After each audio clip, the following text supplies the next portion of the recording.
thankful and sobrang blessed po ako dahil napakaraming blessings and opportunities yung dumadating po sa akin. And of course, kabig din po nun yung opportunities for us as B19. Dahil sa totoo lang po, hindi naman po namin maabot to kung hindi dahil sa inyo. Sino ba 18 dito? 18 magingay!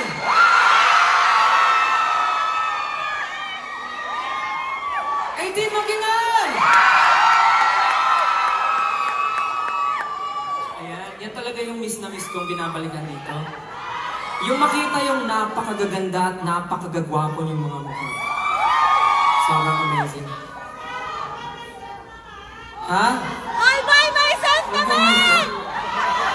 Actually po, ang gusto ko po ulit i-take itong opportunity para magpasalamat po talaga sa mga taong nakasuporta dahil sa totoo lang po bago ako pumunta dito, nag-perform po ako with Sir David Foster. And grabe po yung opportunity na yun for me and hindi ko po inaasahan na ganun po talaga yung magiging impact niya. Hindi lang po sa Pilipinas, kundi para sa akin po as a performer, as an artist. Grabe po yung pagmamahal at yung support na naramdaman ko. Kaya maraming salamat. Ha? I love you guys. Maraming salamat. So maraming salamat po sa mga naka-appreciate ng performance ko po that night. Gusto niyo... Stand all by myself! Ano? All by myself! Isa? Naku, hindi ko mapapromise kung magagawa ko siya, pero... Pagbibigyan po ba natin? Kailangan malakas siya sigawan. Parang mahina yung sigawan. Gusto niyo ba? Sige po, pagbigyan po natin.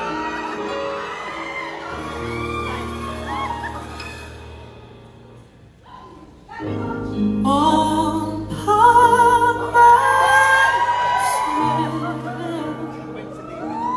Don't wanna be all by myself. Let me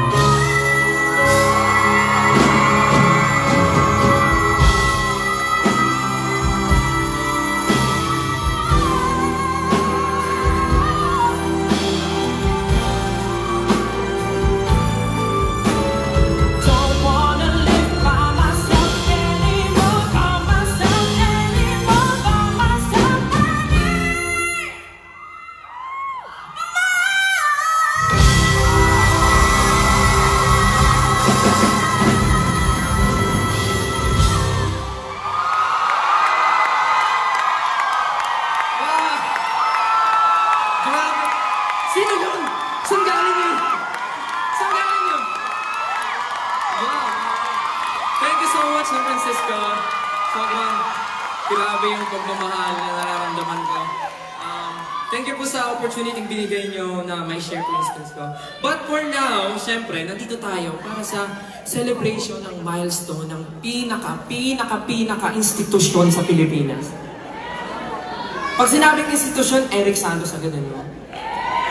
Like, naalala ko nung nag-perform siya, nasa crib pa ako nun. Sorry, andito naman siya, hindi ko na mababackstab. Kung makakang institusyon ka naman, hiyang-hiyang naman ka na Sir Basil Valdez.